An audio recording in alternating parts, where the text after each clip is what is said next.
अस्सलाम वालेकुम रहमतुल्लाहि वबरकातुहू। मैं हूं डॉक्टर गोल्ड एंड सिल्वर और खुशामदीद करता हूं आपको। दोस्तों, अगर मैं आपको बताऊं कि सोना इस दहाई यानी कि 2030 तक $8,900 पर आउंस तक जा सकता है, पाकिस्तानी पर्सपेक्टिव से बात करें तो 9,31,000 रुपये पर तोला तक जा सकता है, तो शायद बहुत से लोग इसको यकीन नहीं करेंगे, बुरा भला कहेंगे, कमेंट्स करेंगे। लेकिन दोस्तों, यही दावा दुनिया के मशहूर in gold we trust report में किया गया है। सोचिए दोस्तों, चंद साल पहले जो सोना तकरीबन $2,000 पर आउंस के ऊपर ट्रेड कर रहा था, अब माहिरीन $8,900 पर आउंस का हदफ दे रहे हैं। आखिर ऐसा क्यों? ये बात सोचने वाली है दोस्तों। वजह है दुनिया का बदलता हुआ मालियाती निज़ाम। आज आलमी कर्जा तकरीबन दुनिया का दोस्तों $348 ट्रिलियन तक पहुंच चुका है। सिर्फ और सिर्फ अमेरिका के कर्जे की बात करें तो $39 ट्रिलियन दुनिया का सबसे बड़ा मकरूज मुल्क बन चुका है।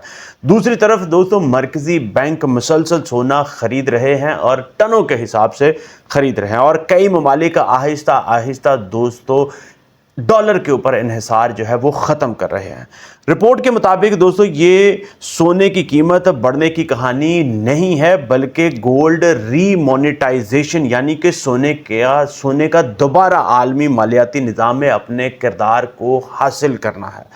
दिलचस्प बात इस रिपोर्ट में यह भी है दोस्तों कि दुनिया के कुल मालियाती असासों में निजी सरमायाकारों के पास सोने का सिर्फ और सिर्फ 2.7% हिस्सा है। यानी कि रिपोर्ट के मुताबिक अभी आम लोग इस बुल रन में पूरी तरह शामिल ही नहीं हुए हैं।